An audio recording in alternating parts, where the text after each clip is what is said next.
news. You didn't need to know. I'm Polly Lockett. And I'm the Penetration. And welcome to our show. Today's NyQuil. Sorry. Stay over there, okay? Are you sure? No. I'm serious. No. Today's show is going to focus on circuits, and so I'll start off because of this mess, and just tell you a little bit about voltage and currents.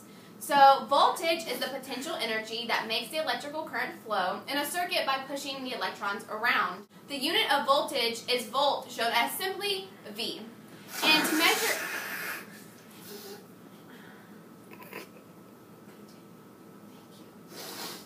measuring voltage is all you do is you can measure it by using the difference between the potential between the two ends of wire, or by using a voltmeter. An electric current is defined as the rate at which charge flows through a surface, so like the cross section of a wire, for example. And measuring currents is measured in amperes, but actually in most electronics work, you'll measure currents in milliamps or mA.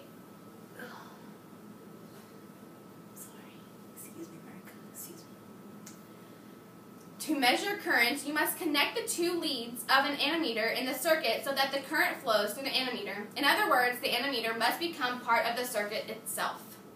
Penny, are you capable of answering 2 questions? Yes, I'm capable. Probably still look better than her. Anyways,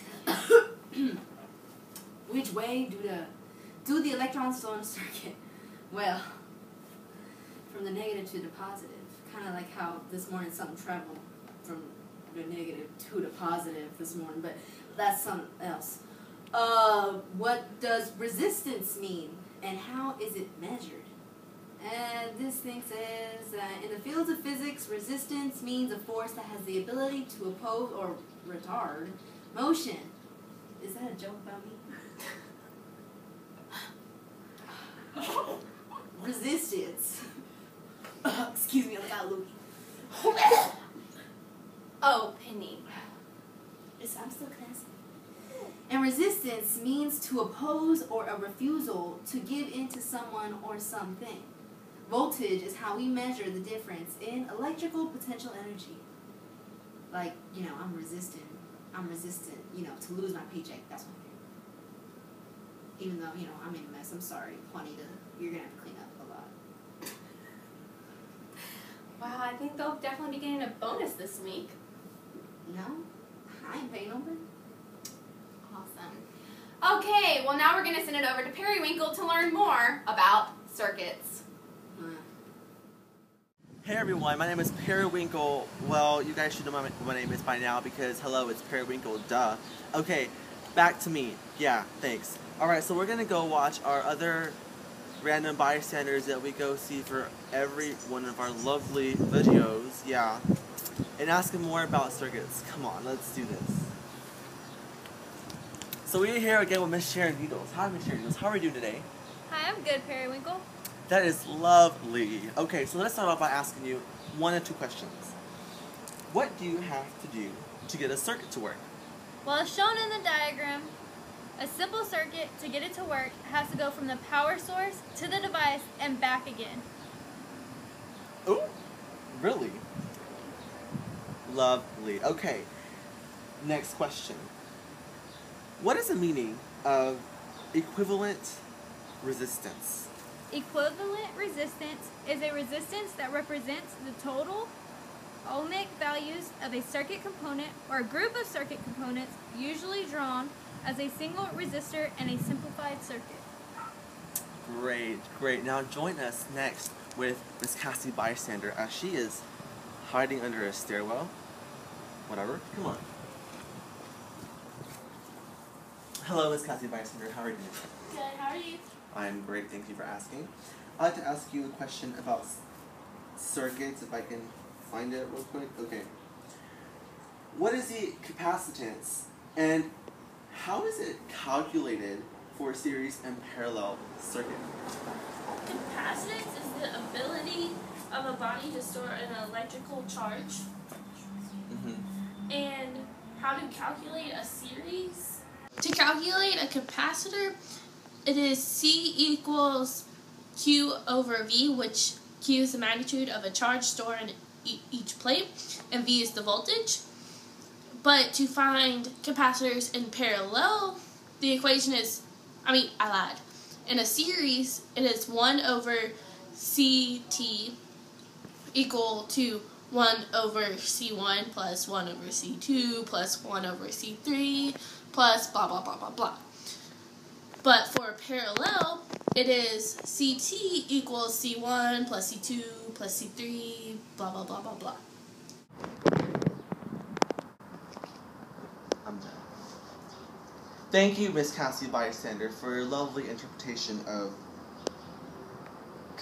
whatever. No problemo.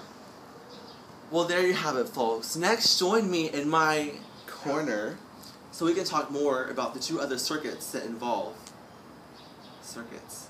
Come on. Hello, everybody, and welcome back with me at my corner, my lovely, posh, and bougie corner.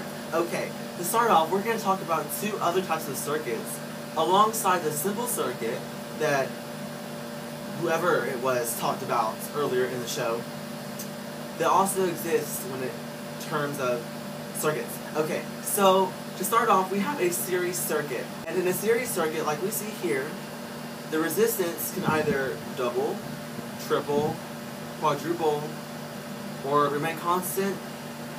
It all depends really on the number of light bulbs you have. So like on this picture, since we have 3 light bulbs, the resistance doubles, and therefore each light bulb does not shine as brightly as it could if it were by itself. Current is 1/3 of what it was before whenever it was originally 1 light bulb in a circuit. And the voltage, of course, from being with the source, will be split evenly among the 3 light bulbs. However, with the series circuits, the voltage can change depending on the amount of resistance a light bulb has. So say one specific light bulb has a much higher resistance than the others, that light bulb will receive much more voltage than the others. Moving along, we also have parallel circuits. Now in parallel circuits, on the contrary, as we see here, have no resistance. The circuit flow is kept constant, no matter the number of light bulbs, and the voltage is not bothered. Each light bulb receives the same amount of voltage, and the reason why is because each light bulb is connected directly to the power source. It is not aligned to where each light bulb is next to each other as in the series circuits. Thank you everybody for joining me today, and I hope you all have a nice day. Stay bougie!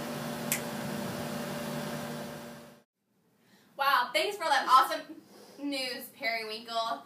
Well, I think that's the end of our show, and I'm fairly certain Penny has nothing to say, so we'll go ahead and end it here. Have a wonderful, wonderful day, and thank you for tuning in.